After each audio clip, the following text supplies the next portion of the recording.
Hi, everyone. Welcome back to another fantastic episode on the Unleashing Potentials podcast. Joining me today is Kayla MacDonald. How are you? I am doing amazing. How are you? I'm great. I'm great. So, you were telling me that you're also Canadian. Canadian from British Columbia, Canada. That's awesome. That's really cool.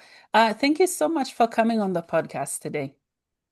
Thank you for having me. I am excited to chat with everyone. Yes, awesome. So, can you start by telling us who you are and what you do? Yes, so I am a previous health coach who now helps people heal their relationship with food, body image, and self-worth without ever dieting again. So instead, I use creativity, somatic healing, and spiritual tools. That's awesome. So, walk us through your journey. What was it like for you? Did you have something happen to you to make you want to do what you're doing right now?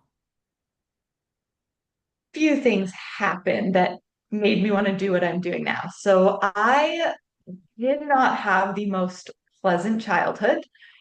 I experienced some stuff when I was quite young that led to my mom having a pretty severe breakdown of her health.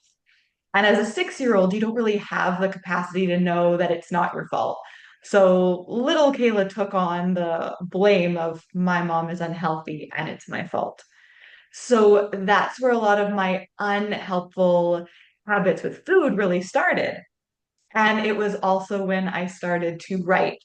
And I do believe that writing and storytelling were two of the things that kept me alive through a childhood where there was a lot of stuff going on that I didn't have control over. But I still had that narrative power when I told stories. And because this was such a challenging area for me, I got into the personal training and health coaching industry, hoping that I could help other people. I had overcome my own challenges with eating, some disordered eating habits, and I was like, yes, now I get to help others. But what actually happened was that being in the health coaching industry and my own unhealthy relationship to it caused those old eating patterns and habits to resurface with a vengeance.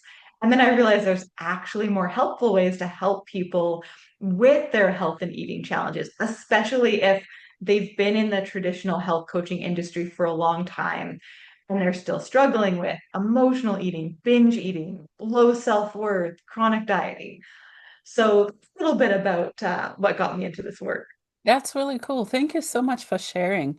And thank you for paving the path that we all need because I think some of us we have some other stuff you explained, but we suffer with it in silence out of shame and guilt, and also how society makes everything look. From Hollywood, dieting. I've been told those don't work. I don't do them. I don't think they're healthy. What are your thoughts? I absolutely agree. I think anything that's a diet, a rigid plan, especially someone else's plan, is not going to be helpful because we are all so unique and our ideal way of eating is as unique to us as our fingerprint. So when we're trying to follow someone else's rigid plan that they could be using for all the wrong reasons. So to get as skinny as possible, to fit into a certain Mhm. outfit, especially in Hollywood, they've got these like standards they have to meet, right? Instead of looking at it through the lens of, I want energy, I want vitality, I want to feel awesome in my body. So, what is the best way of eating for me that truly supports that? And going inwards instead of reaching for all these external protocols. Yeah, thank you for sharing. So, what were some red flags or signals that you either missed or noticed prior to your eating disorder?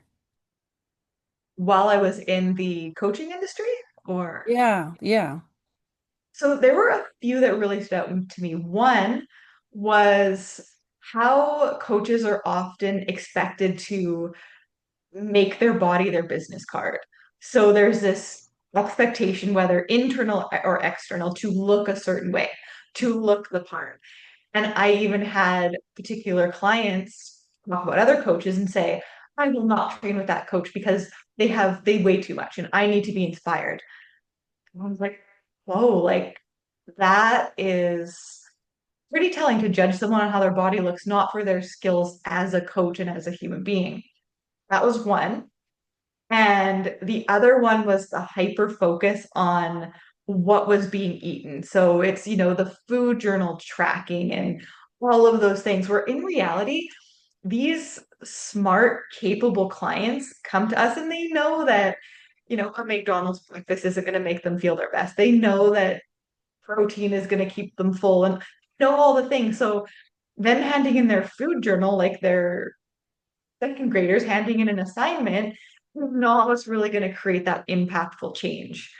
So those were two of the biggest things. And then the third was how most plans and protocols ignore the fact that people are smart and they do know what to do. There's these inner blocks that are holding them back from doing it consistently. Yeah, I agree. Before we jump to the next topic, what would you say to anyone? Because I know men do struggle with everything you've shared. The differences between men and women, women are more chatty and they'll ask for help most of the time, not all the time. But what would you say to anyone who's struggling and overcoming and getting help, but at times the help is not enough and they feel discouraged? Mhm. I would tell them that the more you reach out and ask for that help and the more curious you are, seeing it as more of like an adventure that's unfolding than a problem to be solved, and just allowing yourself to learn and grow through it instead of seeing it as something that needs to be fixed. Because oftentimes it's our biggest struggles when we turn them into our learning experiences and our divine assignments. That's when we actually get the most growth and transformation. So I would encourage everyone to remember you're not a problem to be solved. Your eating, your health, whatever it is, it's not a problem to be solved.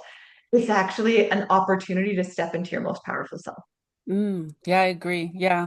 In your opinion, how important do you think it is to get medical help, but to also have a spiritual aspect to healing and in a holistic aspect to it? Have you tried all of those, or what was your method? I 100% believe that there is a case for medicine, especially for a lot of people who have diabetes or things where they do require medication.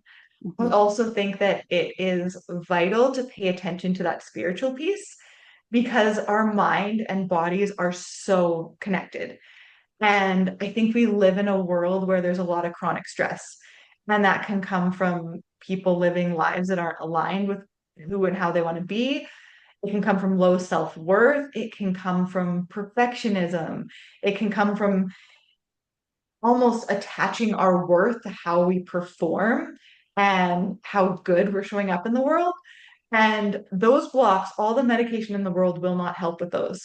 And if you have those challenges and those blocks, then it's going to take more of that spiritual work. And that is going to start to heal the chronic stress.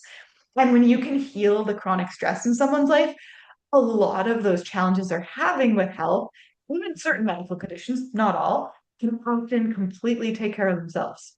Yeah, I agree. Example for me is mental health, and I live with chronic pain. I don't know what I'd do without the spiritual aspect of myself, meditating, creating, and doing this. This is how I breathe.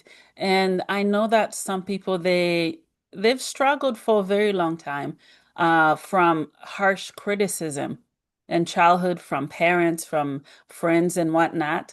And because of those very painful situations, it becomes very hard for them to create, to kind of pour out what they're feeling on the inside, on the outside to let people see it. I see that you work with creativity and storytelling. How do you blend those together? Are two ways that I'm absolutely in love with, and one is using storytelling and novels to actually process my own pain and things that I've gone through. So the first series I ever wrote was really me processing a lot of the rage I felt about the way women get treated in certain situations, the way they are often objectified and, treated by men in certain situations. Not all, but there's some dynamics that I wrote about, and it really helped process that rage. And then in other books, when I was going through some serious heartbreak, I would pour that into the writing. And it wasn't that I was writing about myself, but I was turning to these fictional worlds and similar themes to help me process that, which is so healing. Mhm. And the work I do now is a little bit different. So it takes the idea of parts work or inner family systems, but instead of doing it in the traditional way, I actually turn it into more of a fan fiction story or more of a role-playing game. So instead of these like bland archetypes like the inner critic or the perfectionist, you're actually creating these archetypes that have life and have personality. And then it becomes a lot easier to do that work and actually feel embodied while you're doing it. Yeah, I love that. Do you do arts? It's interesting because you talked about how often in childhood we get these messages about our art not being good enough or getting criticized by parents. I do not do like painting and drawing, and I know exactly where my hangups around that come from. Mhm. And I had this grade two teacher, and she did not like me. And she took one of my title pages that I drew, and she was basically dragging it and saying how terrible it was. And she held up this other girl's, and she's like, "Look how nice this one is. Look how hard she tried." And ever since then, I have this like belief that I am not a good visual artist. So I just write. Oh, okay. Yeah, I'm sorry that happened. And people who do that, it's really a reflection of their own mess that they haven't dealt with, and then they take it out on other people. Those kind of people, I listen to them and I forgive them. And then I move on. But at times it's easier said than done. So yeah, I can relate. So can many other people relate to the experience that you had. I think so. And I love that you touched on that compassion piece because chances are sometime in their history, they also had someone take Mhm. their art when they were younger and maybe trash it or make them feel bad about it. So all it is them repeating the cycle from their own wounds. So I love that you brought that piece up. Yeah, yeah. So walk me through maybe just a little glimpse of your writing. Maybe you can tie it with an emotion for me and kind of give me a little taste of your work, of how you help people. So I have one really powerful tool that I love to use, and it weaves in a lot of the things I've been studying and training for the last 5+ years. So in regular internal family systems, you have your core self and then you have your inner child parts. And these inner child parts have gone through things. And what I have done is I've created two parental figures, and one of them is very like fiery and like gives the challenge and the push, but in a very loving way. And the other one is very emotionally stable, creates a lot of safety, a lot of nurturing. So, what you can do once you have these two characters and you can work with them and they're customized to you, and that's what I help people create, you can take these two characters and take a moment from childhood that was painful. So, I've actually taken that grade two moment that I had, and you bring these archetypes back to that original event and you let them comfort that inner child. And you let them, the fiery parent is going to be confronting the teacher and, putting her in her place. Well, the younger you is getting the reassurance and the appreciation that she needed to, so then she can come and tell a different story about what happened. So this is a really powerful way to do inner child work that's a little more fun Mhm. and it does a little bit of the heavy lifting for you because you've created these very powerful archetypes. Wow, that's really cool. Very, very cool. Earlier you talked about, women, the way they experience uh different things based on what you're doing. I just finished recording a video about women. I don't know why I did it, but because there's so many topics I want to talk about. But I'd love to hear your take on masculine and feminine energy. And maybe someone's watching this, they have no clue what it is. What is it to you, in your own opinion? So, to me, I feel like both of these are absolutely vital and they both need to be integrated in one person. So, just because you're a woman doesn't mean you don't have masculine energy and vice versa. Everybody has both in different amounts. So, feminine is more of that lean back energy. So, it's receptive, it's allowing yourself to receive, it's emotional, it's relational, it's softening. And I think that's what a lot of people have a hard time with in today's society is because we tend to glorify the masculine, which is like linear and one pointed and go get it, and there's structure and accountability. Those things are all very important. However, when you have that and none of the feminine, it becomes very cold and unforgiving. And I think what happens for a lot of women is they have an underdeveloped feminine because they're told it's not as important. So then they have all of this really strong masculine energy. And this is especially true in like type A, high performing career women. And then they end up on this cycle of unhappily achieving or going through cycles of burnout or just attaching their self-worth to how they're showing up, which doesn't give them the space to breathe and understand that no, you're actually enough just as you are. So, in my opinion, you want the feminine as your core to know that you're already enough. You don't have to do anything, change anything. You get to love yourself as you are. You get to love life. You get to be present for it. You get to receive for it. And also, then you have this healthy masculine that's allowing you to take the steady, aligned actions in the direction you want to go without that being the be all end all. Yeah, yeah, I agree. Thank you for sharing. What do you think that most people get wrong when it comes to feminine and masculine energy? I think that we live in a world now where the feminine is being reclaimed, which is so powerful. And you see that a lot in the spaces now, women reclaiming their feminine energy. But I think what then actually ironically gets lost is women forgetting to reclaim their masculine energy within, which is one thing I love to help women with because if you just have all this feminine energy and you don't have the healthy masculine to contain it, it's like you've got this ocean and then like a paper cup to hold it in. Mm. So you don't have that beautiful structure to allow the feminine to work its magic into the world. And again, a lot of people don't work with the masculine because sometimes we now think that masculine is, but the healthy masculine is that support, it's that structure. So I think what people get wrong is they lean too far one way or swing in the opposite direction. So if someone's had a lot of masculine energy, they're like, okay, I got to go way over here, and they neglect their masculine energy. Or if women have been conditioned to believe that it's all about the grind and the hustle, that I won't have enough of the feminine energy. So that's where I think people get things wrong is they end up on a pendulum instead of finding that optimal healthy balance for them. Yeah, thank you for sharing. So, talk to us about the conscious, the super conscious, unconscious mind. That is a lot of conscious. They all are so vast and mean different things, but I want to hear your take on them.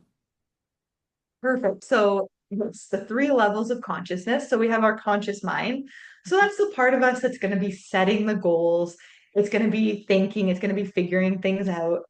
And that starts, I think, when we're about like 4 or 5 years old. Then we have the unconscious mind, which starts being produced when we're born.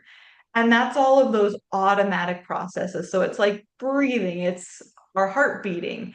And then it's like if you've driven to the grocery store and then you look up and you're like, oh, I'm here. Your unconscious kind of took over. And Mhm. that's also where a lot of those like ingrained self-sabotaging habits come from. Because some of those self-sabotaging habits, whether they're overeating or procrastination, they're actually there as a protective mechanism because some unconscious part of you is trying to stay safe. Mm, And then finally, the super conscious. So everyone has different names for it. Some people call it universe, God, source. It's that vast information field that contains everything. And what's really cool about this is that it goes back far beyond our own birth. And I think this is where a lot of people are missing the opportunity to heal because if you're just working with the conscious and the unconscious, you're only working with that person since their conception. But we actually carry the codes and the wounds from our ancestors as far as 7 generations back.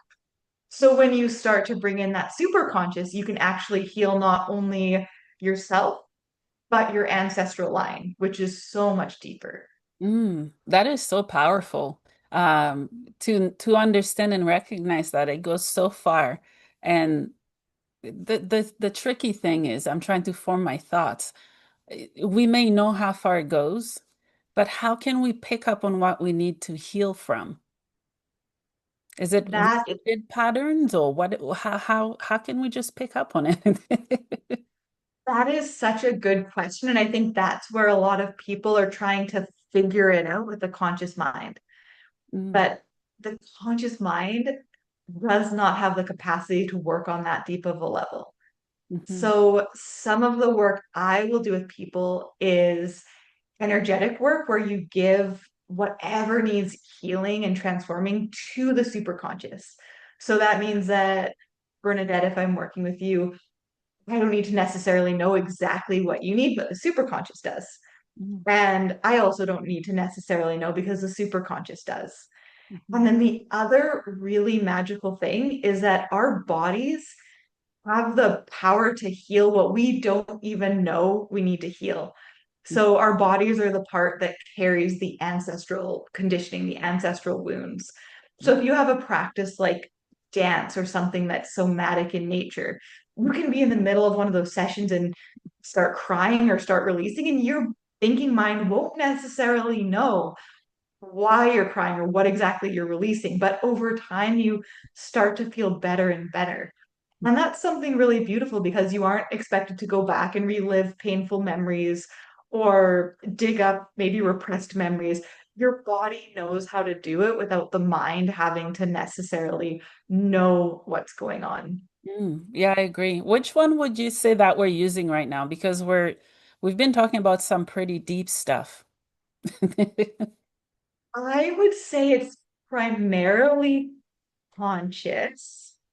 However, I think both of us being more spiritual in nature, we both probably bring in a tendency to allow the superconscious to be here in the conversation as well. That's awesome. So you're also a dance alchemy instructor. First of all, what is that? I get the dance part, and then I get alchemy separate, but what are they together?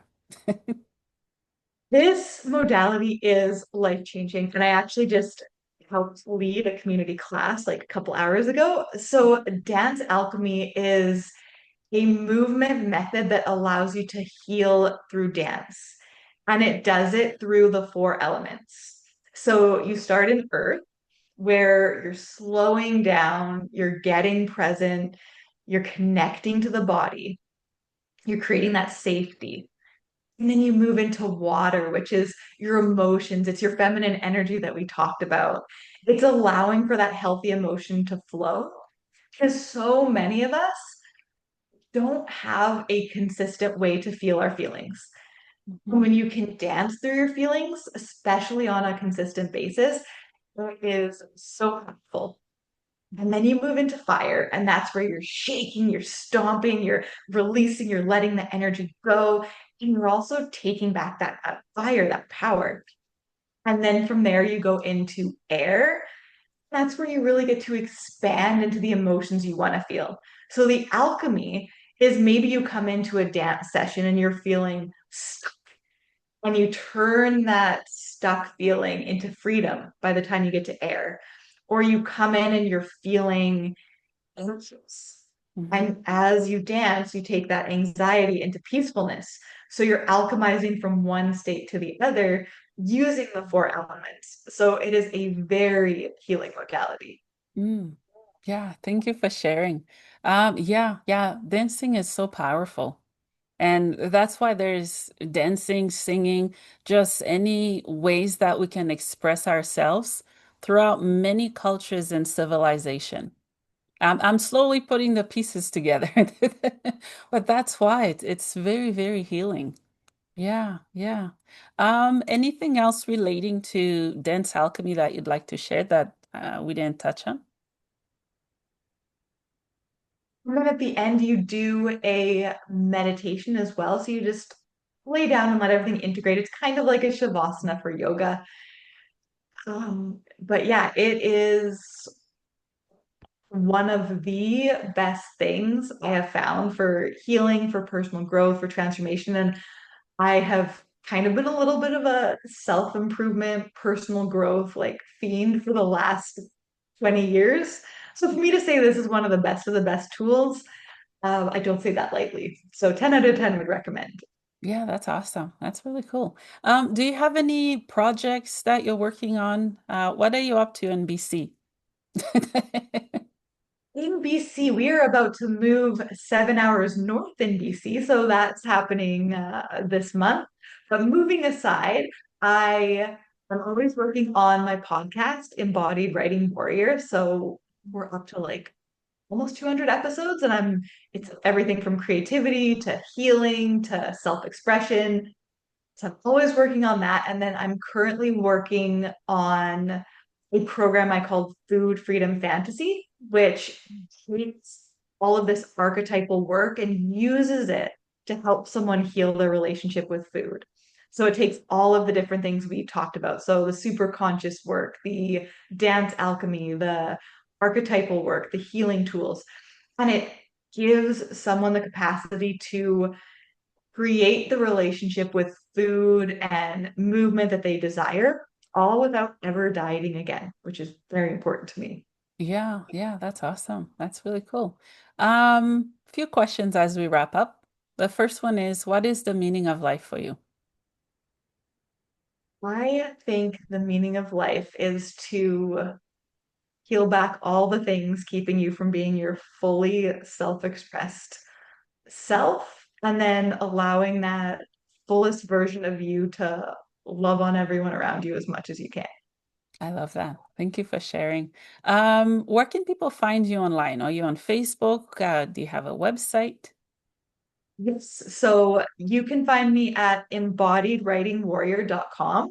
And if you do want to find out more about this super conscious dance alchemy, all this stuff, we have a free gift. So it's a masterclass called the Power Portal, and it takes people through the five biggest blocks that people have with, food and eating. And, it's a controlling relationship with their body, it's their emotions, their appetite, their intensity, and their imagination.